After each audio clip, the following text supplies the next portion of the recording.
आकाशवाणी गोरखपुर से प्रादेशिक समाचार।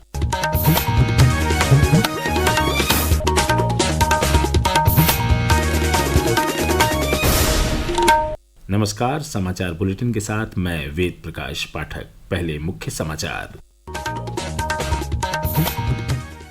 मुख्यमंत्री योगी आदित्यनाथ ने अयोध्या में उद्यमी विकास योजना के तहत आयोजित कार्यक्रम में लिया हिस्सा। अयोध्या मंडल के 1100 से अधिक उद्यमियों को बांटा 47 करोड़ रुपए का ब्याज मुक्त ऋण। मुख्यमंत्री ने अयोध्या में बॉटलिंग प्लांट का किया शुभारंभ। लिटरेचर फेस्टिवल को भी किया संबोधित। विकास कार्यों और रामनवमी की तैयारियों की समीक्षा की। बहुउद्देशीय प्राथमिक ग्रामीण सहकारी समिति की ओर से लखनऊ में आयोजित हुआ कार्यक्रम।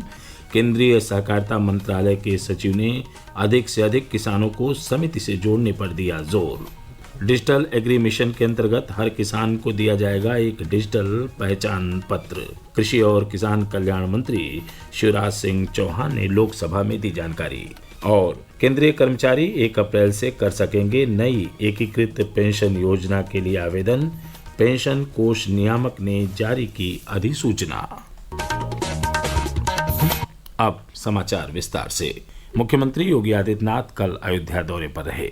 इस दौरान उन्होंने श्री राम कथा पार्क में मुख्यमंत्री उद्यमी विकास योजना के तहत अयोध्या मंडल के 1100 से अधिक उद्यमियों को 47 करोड़ रुपए का ब्याज मुक्त ऋण वितरित किया। उन्होंने युवा उद्यमियों के स्टार्टअप पर केंद्रित प्रदर्शनी का उद्घाटन भी किया। इस अवसर पर मुख्यमंत्री ने कहा कि वे सभी बैरियर हटाए गए हैं जो उत्तर प्रदेश के विकास में बाधक थे। उत्तर प्रदेश का युवा नौकरी प्राप्त कर रहा है, स्वतः रोजगार के साथ जुड़ रहा है।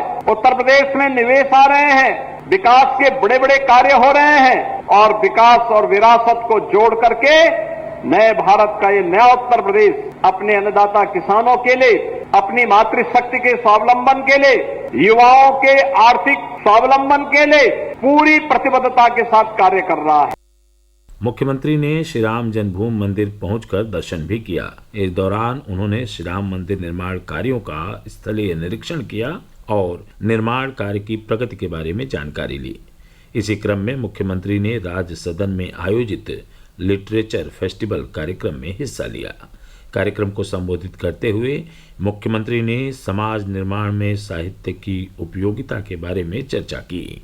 अच्छी लेखनी, कालजयी लेखनी को पुनर्जीवित किए जाने की आवश्यकता है। डिजिटल मीडिया ने, सोशल मीडिया ने अनेक बैरियर खड़े किए हैं, लेकिन इन बैरियर को पार करते हुए भी अगर हम कोई रास्ता फिर से बना सकें, कोई कालजयी रचना के सृजन का मार्ग इस प्रकार के लिटरेचर फेस्टिवल के माध्यम से आगे बढ़ा सकेंगे, तो निश्चित ही साहित्य के लिए भी, समाज के लिए भी वह अत्यंत उपयोगी साबित होगा।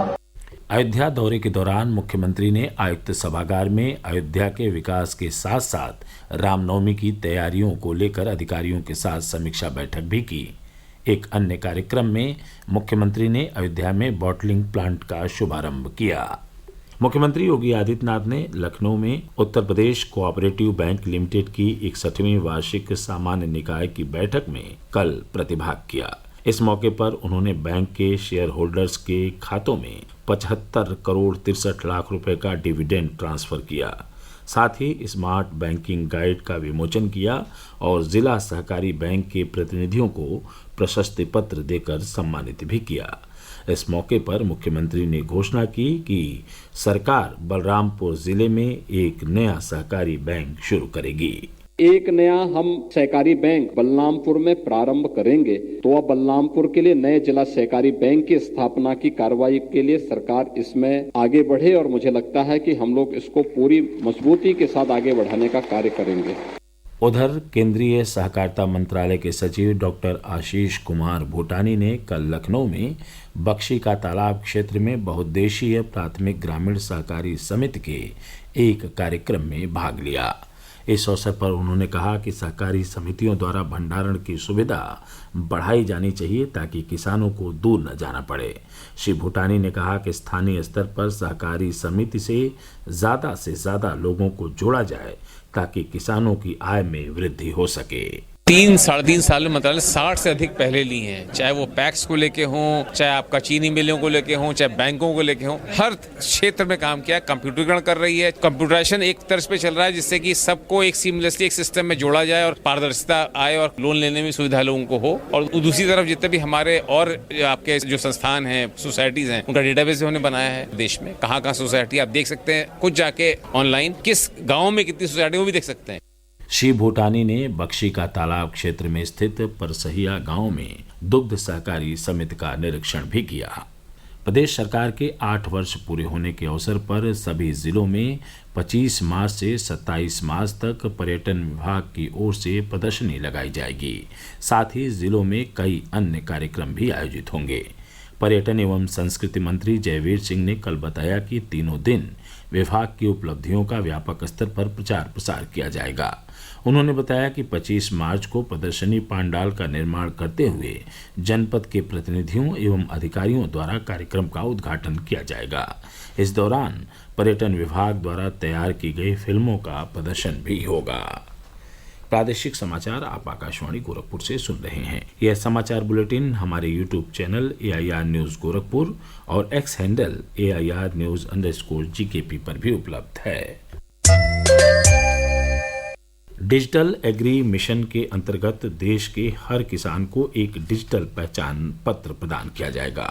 कृषि और किसान कल्याण मंत्री शिवराज सिंह चौहान ने लोकसभा में वर्ष 2025-26 के लिए कृषि मंत्रालय की अनुदान मांगों पर चर्चा का उत्तर देते हुए कल यह जानकारी दी। उन्होंने कहा कि इस पहल से किसान विभिन्न सरकारी योजनाओं का लाभ ले सकते हैं। श्री चौहान ने कहा कि कृषि देश की अर्थव्यवस्था की रीढ़ है और किसानों का कल्याण सरकार की प्राथमिकता है। केंद्रीय कर्मचारियों के लिए 1 अप्रैल से नई एकीकृत पेंशन योजना शुरू हो जाएगी। मौजूदा और नए भर्ती होने वाले कर्मचारी इसके लिए आवेदन कर सकेंगे। पेंशन कोष नियामक ने इस संबंध में अधिसूचना जारी कर दी है। पोर्टल पर आवेदन प्रक्रिया 1 अप्रैल से शुरू हो जाएगी। यूपीएस चुनने के लिए दावा फॉर्म भरना होगा, जिसके जरिए केंद्र सरकार के 23 लाख से अधिक कर्मचारियों को एकीकृत पेंशन योजना यूपीएस और राष्ट्रीय पेंशन योजना एनपीएस के बीच चयन करने का विकल्प मिलेगा। एक बार विकल्प चुनने के बाद उसमें बदलाव नहीं किया जा सकेगा। मथुरा के वृंदावन में गीता शोध संस्थान और रामलीला अकादमी की ओर से कल 3 दिवसीय भारत नेपाल सांस्कृतिक महोत्सव की शुरुआत की गई। महोत्सव के पहले दिन दोनों देशों के बीच साहित्य और संगीत के आदान प्रदान को बढ़ाए जाने पर जोर दिया गया।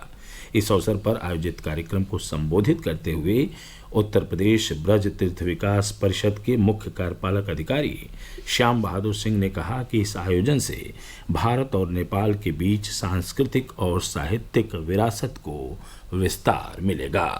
अयोध्या में रामनवमी के भव्य उत्सव की तैयारियां शुरू हो चुकी हैं।